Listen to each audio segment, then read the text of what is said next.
All right, so let's get right into it. Today, we're taking a deep dive into a topic that I know a lot of you are super curious about. Oh, absolutely. Finding your perfect niche as a hypnotherapist. Now we're going to be drawing on some incredible insights from Virginie. Yeah, she's amazing. She's a leading expert in advanced conversational hypnosis, Mm. and she's been training hypnotherapists for years. So this is not just like theory. No. This is like battle-tested wisdom, Real world stuff. straight from the trenches. Exactly. And, choosing a niche, it can feel like this like huge, overwhelming decision. Oh, yeah, for sure. Like, where do I even begin? Right. But what if I told you it could actually be like surprisingly simple? Well, it can. And the Imir's approach, it really boils down to this.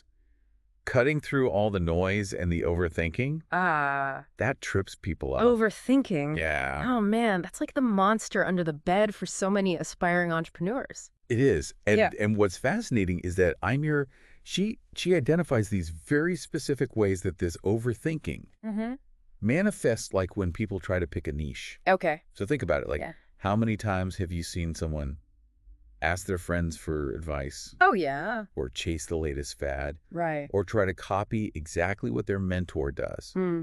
It all comes from the same place, this like trying to guess what will work Oh. instead of actually knowing. So instead of trusting their gut, they're playing this guessing game. Yes, I can see how that would be like a recipe for disaster. it is.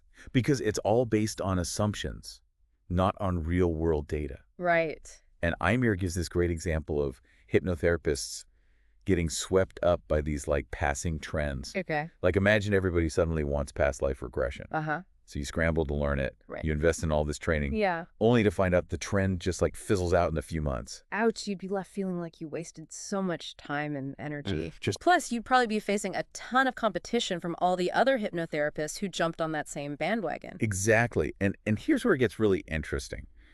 Imir argues that clients often don't even care about specific therapy styles or fancy jargon. Okay. What they really want are solutions to their problems.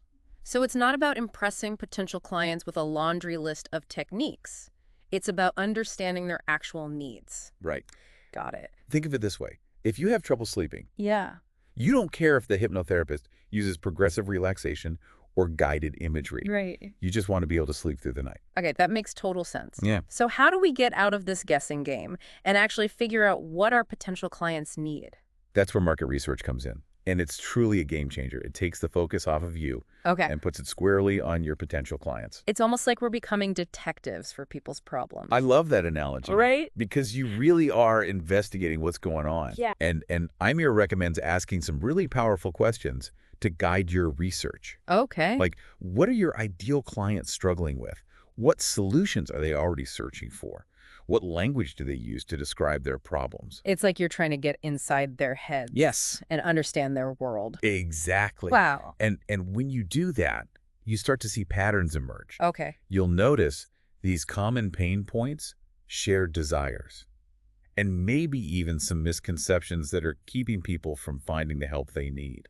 So instead of saying, like, I'm a certified hypnotherapist specializing in X technique, you'd be saying, I help people overcome Y problem and achieve Z results. Precisely. Wow. You're speaking their language, addressing their specific needs, Yeah. and positioning yourself as the solution they've been searching for. Okay. This is how you start to move away from that like crowded, competitive red ocean where everyone's fighting for the same clients. Towards the blue ocean where you've carved out your own unique space. Exactly. Awesome. That's where the real magic happens. I love it. And it all starts with that shift in mindset. Yeah. From guessing to gathering real-world data. Powerful stuff. Okay. I'm starting to see how this approach, like, takes a lot of the pressure off. Yeah. Instead of feeling like you have to figure everything out on your own, Right. you can let the market guide you. Absolutely. And this data-driven approach, it can also help you overcome another common obstacle. Okay. Getting too caught up in following gurus or mentors. It's easy to fall into that trap of thinking, if I just do everything my mentor does, I'll be successful too. Yeah, it is tempting. Right. Especially when you really admire someone's work. Mm-hmm. But remember, what works for one person doesn't necessarily work for everyone. Right. Your mentor might thrive working with corporate executives. Uh-huh. But if your passion is helping stay-at-home moms manage stress, Yeah. that niche might not resonate with you at all. So it's about finding that sweet spot where, like, market demand Yes. aligns with your own passions and strengths. Yes, absolutely. And Imir makes this brilliant point about this. She says that when you focus on the problems you're genuinely passionate about solving, Okay. you'll naturally attract the right clients. It makes sense. Like your enthusiasm will be authentic. It'll Yeah. shine through in your marketing and your sessions. Exactly. But finding that alignment, it isn't always easy. Right. Sometimes our own emotions can cloud our judgment and make it harder to see the bigger picture. Like what kinds of emotions are we talking about here? Well, think about it. Starting a business can be scary. Oh, yeah. There's fear of failure, fear of judgment, maybe even fear of success. Wow. And those fears, they can lead us to make decisions based on what feels safe or familiar, Okay. rather than what's truly aligned with our goals. So we might end up chasing after niches that seem hot or trendy, Wow. even if they don't really light us up inside. Exactly. Or maybe we stick with a niche that's no longer serving us. Right. Because we're afraid to change. It happens all the time. Imir actually talks about this phenomenon of niche hopping. Niche hopping? Yeah, where therapists constantly change their focus, chasing after the next shiny object. Oh, so it's almost like they're running away from their own insecurities instead of facing them head on. Exactly. And this constant shifting, it prevents you from building momentum. Okay. You're always starting from scratch, Right. which can be exhausting and demoralizing. So how do we break out of this cycle? Well, Imir believes that data and market research, Uh-huh. they're the antidotes to emotional decision-making. Okay. When you base your choices on real-world evidence, you're less likely to be swayed by fear or self-doubt. So it's about letting the data guide us Yes. instead of getting swept away by our emotions. Right now, what are some practical ways to start gathering this data? Yeah, that's a good question. Imir emphasizes talking to your potential clients directly. Okay, but like, where do you even find these people? It's simpler than you might think. Yeah. If you're passionate about helping people overcome anxiety, for example, Uh-huh. you could join online forums or Facebook groups Okay. where people are discussing their struggles with anxiety. Ah, so you're going where the conversations are already happening. Precisely, just listen to what people are saying. Pay attention to their pain points, their hopes, their fears. Mm-hmm. You can also look at competitor websites Okay. to see how they are positioning themselves Hmm. and what language they're using to attract clients. So it's about being a bit of a detective, observing and gathering clues about what your ideal client is looking for. Exactly. And you don't need to do some big formal study. Oh, good. Even casual conversations with people can be incredibly insightful. I love that. It's about being curious and open to learning from everyone you meet. And remember this research, it isn't a one-time thing. Okay. As your business grows and evolves, you might find that your niche needs to be refined or adjusted. So it's about being adaptable and staying attuned to the market's needs, Yes. even after you've chosen your initial niche. Exactly.